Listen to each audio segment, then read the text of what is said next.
Ça y est, on l'a fait. Le Barça champion de la Liga 2024-2025. Ce fut une longue saison, vraiment longue saison, remplie d'émotions.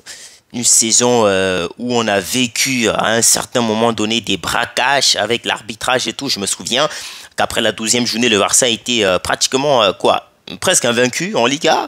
Et subitement, on enchaîne une série de matchs, pas de victoire, 5-6 matchs sans victoire. Franchement, c'était dur. C'était dur, mais ce soir, ça y est. Le Barça est officiellement champion d'Espagne.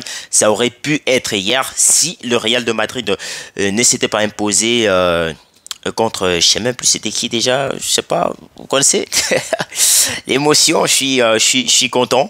Le Barça réalise le triplé. C'est vrai que c'est pas le triplé qu'on aurait espéré, Ligue des Champions, championnat, Coupe d'Espagne, mais bon, ça reste un triplé de toutes les façons, championnat, Coupe du Roi, Super Coupe d'Espagne, c'est un triplé. C'est magnifique, il y a de quoi s'en réjouir. On se souvient que Flick, quand il est arrivé à Barcelone, il pouvait pratiquement pas recruter des joueurs. Donc pour le coup, problème financier et tout au long de la saison, on avait la Liga sous pression qui était tout le temps en train de revenir sur des décisions annulées. Comment on appelle ça? Annuler l'inscription de Olmo, annuler l'inscription de Pau Victor, mais finalement le Barça est champion d'Espagne. Ce fut un parcours franchement émouvant. Ce fut un parcours pas si facile que ça. Déjà qu'on se souvient que le Real avait pratiquement pris 7 points d'avance tout récemment. Il a fallu remonter. Franchement, bravo, bravo. Les Barcelonais, ils ont tout donné. Ils ont rien lâché. Malgré l'élimination en Ligue des Champions contre l'Inter de Milan, le Barça n'a pas baissé les bras. C'était ça le plus important de toutes les façons parce qu'il fallait aller au bout des objectifs. Donc, je suis ému, je sais même pas si je vais saluer. Salut les amis, et j'espère que vous allez bien. Avant de commencer, n'hésitez pas de vous abonner, vous liker, vous partager. Vous nous dites ce que vous pensez en commentaire. Donc, le Barça champion d'Espagne sur la pelouse d'Espanyol de Barcelone. Déjà, pour ceux qui ne le savent pas, le derby catalan, franchement, c'est un match où l'Espagnol, tu as l'impression qu'ils jouent, je ne sais pas si c'est une qualification en Ligue des Champions ou s'ils sont en train d'éviter la relégation, mais je ne pense pas qu'ils sont en zone de relégation. Donc, de toutes les façons, ça reste un derby. Et les derbys, c'est jamais facile. C'est jamais facile. Déjà, autour de ce match, il y a eu un incident d'ailleurs, donc on peut qualifier ça d'attentat parce qu'il y a eu un délit de fuite. Une dame aurait persécuté des fans d'Espanyol de Barcelone qui se rendaient au stade. Donc le match a dû être interrompu. C'est la raison pour laquelle le match a été interrompu en première période parce qu'il était question. Et déjà que dans le stade, il y avait des fans qui voulaient rentrer. Ils voulaient plus rester pour assister. Bon, il y en a qui sont même rentrés. C'est pas qu'ils voulaient. Il y en a qui sont rentrés. Donc, grosse pensée à ceux qui ont été touchés par cette voiture, bien évidemment. Ça arrive, hein, ça arrive, malheureusement. On n'y peut rien. Et dans le match aussi, franchement, à quasiment la fin de rencontre, il y avait beaucoup de tension du côté d'Espanyol. En fait, le somme de perdre déjà le derby de 1 et de 2, le Barça qui doit gagner le titre chez toi. Je me souviens qu'à l'époque, je crois que ça devait être au temps de Messi, le Barça avait toujours gagné un championnat. Le championnat, c'était une journée espagnole. Les joueurs, ils n'avaient pas gibulé en fait. Parce qu'après la victoire, ils sont directement rentrés dans les vestiaires. Donc, tu ne sais pas ce qui peut se passer sur cette pelouse. Déjà, on a vu Yamal, après le coup de sifflet final, il est directement rentré au vestiaire. Directement. Et ceux qui sont restés sur la pelouse, il y a eu encore des bagarres. Franchement, c'est une pelouse, c'est jamais facile là-bas. Jamais du tout. Jamais, c'est jamais facile de jouer à Espanyol de Barcelone, surtout les derniers matchs, les fins de saison et tout, tu viens soulever le titre chez eux. Franchement, quand c'est le Barça, il y a toujours un scandale, toujours et toujours des bagarres, des embrouilles et tout, franchement, mais je comprends le somme de perdre un match comme celui-là, franchement, un derby et tout, donc... Mais le Barça l'a fait, le Barça remporte la 28e Liga de son histoire. Il se rapproche du Real de Madrid. Bon, c'est vrai qu'il y en a encore du chemin à faire. Mais pour le coup, c'était C'était un match, je dirais, le match il a commencé, il semblait pas facile pour le Barça de toutes les façons parce que Espanyol pressait vraiment en début de rencontre. Et déjà, je salue la prestation de Szczęsny qui ce soir, bah, il a été franchement très décisif, Szczęsny. Il a été très décisif. Moi, j'avais peur, je me disais, parce que le Barça, cette équipe de Barcelone là, elle nous a habitués à encaisser très tôt dans les rencontres. Pour le coup, tu te dis, l'Espagnol de Barcelone, c'est pas les équipes comme l'Inter de Milan, le Real de Madrid qui va te marquer et chercher à marquer encore. Eux, quand ils te mettent un but, bah, ils rentrent créer une ligne, ils rentrent faire le mur de Berlin derrière. Donc pour le coup, pour égaliser au moins, ça va être déjà difficile. Et déjà défensivement, franchement, l'alignement défensif de Flick ce soir. Et je pense que si sur toute la saison, Flick, il avait titularisé Araujo et Christensen. Je pense que le système du hors-jeu, franchement, il n'aurait pas fonctionné. Pas du tout. Araujo, Christensen, Gérard Martin, oh les gars, c'était la blague. C'était la blague. La première période, tu vois, l'Espagnol, il maîtrisait parfaitement ce système de jeu. Jamais ils étaient hors-jeu. Jamais. Donc, franchement, je pense qu'il y a des joueurs qui ne sont pas vraiment adaptés à ce style de jeu.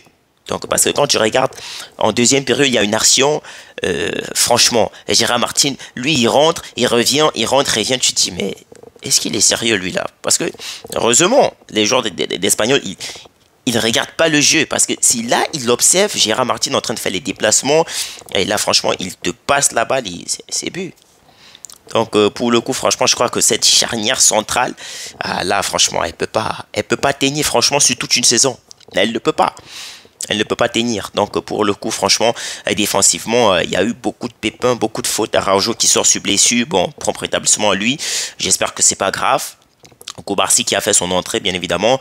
Avec l'entrée de Koubarsi, défensivement, on a eu beaucoup de choses. Et là, l'entrée de Koubarsi, maintenant, les joueurs d'Espagnol, ils étaient beaucoup en position du hors-jeu. C'est là la différence. Donc, soit c'est Christensen et Araujo qui maîtrisent pas ce jeu-là, soit c'est uniquement Christensen, soit c'est uniquement Araujo. Donc, pour le coup, franchement, je pense que Flick, franchement, c'est pour la saison à venir. On ne sait pas encore les signatures. On l'avait annoncé, Jonathan Tah à Barcelone. Mais aux dernières nouvelles, Jonathan Tah, il va rejoindre le Bayern de Munich. Donc, pour le coup, le Barça, je ne sais pas s'ils vont recruter un défenseur ou pas. Bon, de toutes les façons, on va savoir comment ça va se passer pendant le mercato. Lamine Yamal, franchement, c'est... Mais quel but! Quel but, Yamal, franchement. Quel but! Là, franchement, depuis ces derniers temps, surtout après l'élimination face à l'Inter de Milan, j'entends beaucoup de médias, beaucoup de commentateurs, beaucoup de coachs, franchement, qui disent que Yamal, il mérite le ballon d'or. Mais les gars, honnêtement, je ne sais pas me prononcer là-dessus. Je sais pas. Il y a tellement qui méritent tellement. Mais quand tu regardes ce que Yamal il fait, franchement, à son âge, tu te dis, il y a quelque chose d'anormal. Là, il est fou. Le mec, il prend la balle, entrée de surface, il prolonge et tout, il va, il tire comme si de rien n'était. C'est trop facile. C'est trop facile. Pleine lucarne. La pleine lucarne. Déjà que je me souviens que le gardien d'Espanyol de Barcelone, c'est lui, quand il joue contre le Barça, lui, franchement, il devient plus que courtois, il devient Buffon à son prime, il est très fort. Mais là, franchement, il pouvait absolument rien. Petit enroulé à la lucarne, moi, ça m'a fait penser à Messi. Hein. Ça m'a fait penser à Messi, le but de Yamal. Homme du match, buteur, passeur décisif pour Fermín López. Fermín López, les gars, franchement, je crois que j'entends des rumeurs depuis comme quoi Fermín López il va être vendu et je crois que ça va être une grosse erreur. Hein. Parce qu'à chaque fois qu'il rentre, il est décisif. Hein. Pratiquement, s'il a fait 20 rentrées cette saison, il a été décisif au moins 12 fois. 12, 14, 15 fois. Donc c'est un joueur hyper important pour l'équipe du Barça. Faut pas... Fermín, on peut pas... Il peut pas être vendu. C'est pas possible. Il peut pas être vendu. Donc très bon match. Franchement, Lamine Yamal... Je vais m'arrêter sur lui. C'est fou ce qu'il réalise. Hein. 17 ans, 2 fois champion, 2 fois vainqueur de la Liga, vainqueur de l'Euro, vainqueur de la Coupe. C'est quoi? Coupe du Roi. Je sais pas. Et il va bientôt jouer la Ligue des Nations contre la France. Peut-être ça aussi, il peut la gagner. Je sais pas. Mais franchement, sacré palmarès pour son âge. À 17 ans, tu as 2 Ligas, frère. Mais qu'est-ce qui se prépare? Qu'est-ce qui se prépare? Je vous dis, les 15 prochaines saisons à Barcelone. Ah les gars, j'aurais l'impression qu'on va revivre le Barça de Messi, le Barça d'Iniesta, franchement, parce que t'as Yamal, t'as Pedri, t'as Frankie de Jong, ça combine tellement bien. Tellement bien. Je te dis, mais à quel moment est-ce que le Barça est quitté d'une équipe en pleine construction à une équipe quasiment au rang de meilleure équipe du monde? À quel moment? J'ai pas vu ça passer. Le temps, il est passé tellement vite. Tellement vite. Non, je pense que franchement, l'avenir de Barcelone, c'est assuré. Hein. L'avenir de Barcelone, c'est assuré. Yamal, phénoménal. Fantastique. Il a ce petit truc en plus que tu sais pas comment expliquer. Cette facilité à éliminer les défenseurs, petite feinte de corps. T'as le défenseur qui part en vrille, tu te dis, mais frérot, qu'est-ce que tu fais? Franchement, c'est fou, hein. C'est fou. Yamal, franchement, c'est incomparable. Hein. Yamal, c'est trop fort. C'est beaucoup trop fort. Très bon match, franchement, je crois qu'au Barça, tout le monde a assuré. Hein. Bah, sauf Lewandowski, bien évidemment. Lewandowski qui revient de blessure, il fait pas vraiment le match, il fait pas le match de sa vie de toutes les façons parce que là on dit, il faut que Lewandowski il essaye de rattraper Mbappé au classement des buteurs. C'est quoi? 3 buts d'écart. Si tu mets un face à l'Espagnol, tu mets un face à Villarreal et un face à mais là, Lewandowski franchement il se gère pas dans ce match. Il se gère pas. Tu peux pas trouver d'excuses. Le mec déjà, il avait cette habitude de casser les actions. T'es en pleine contre-attaque. T'as Rafinha qui fait les appels de balle, Lewandowski, il préfère ramener la balle. Franchement, tu te dis, mais je ne comprends pas Lewandowski, je ne l'ai pas compris. Donc, c'est un très grand attaquant pour son âge, franchement, 25 buts, deuxième meilleur buteur du championnat et tout. Il peut encore marquer, hein. Ça on ne le sait pas, parce que Ferran Torres déjà blessé, Lewandowski va devoir jouer tous les 2 matchs restants, pardon. À son âge, franchement, 36 ans et tout, c'est énorme hein, la saison qu'il réalise Lewandowski. Mais pour le coup, je pense que le Barça va devoir chercher un attaquant, franchement, parce que là, tu peux plus continuer avec Lewandowski. Hein. Si tu veux vraiment aller chercher Ligue des Champions, championnat, coupe et tout, franchement, tout ce que tu veux, là, il faut vraiment un attaquant très précis devant les cages. Pour le coup, va falloir sortir, va falloir passer à la caisse. Donc, pour le coup, j'espère que Laporta, il travaille vraiment dessus. Sinon, ça va être très difficile. Très difficile. Yamal, franchement, il fait un match exceptionnel, mais c'est du déjà vu. Il nous montre ça tous les jours, franchement, tous les jours il montre, tous les jours Yamal il montre ce qu'il fait, franchement c'est incroyable, hein. Ça fait tellement plaisir de le voir jouer, ça fait trop plaisir les gars. Et le Barça champion d'Espagne, je pense qu'on aurait droit à une aide d'honneur, si c'est comme ça que ça se dit, face à Villarreal. Et je crois que la course au Pichichi c'est pas terminé, hein. C'est pas terminé, client. Donc tu peux te faire rattraper. Donc, allez les amis, prenez soin de vous. On se retrouve demain. On va revenir sur la saison du Barça. On va revenir sur la quête au titre. On va revenir sur un tas de choses. Prenez soin de vous les gars et à très bientôt.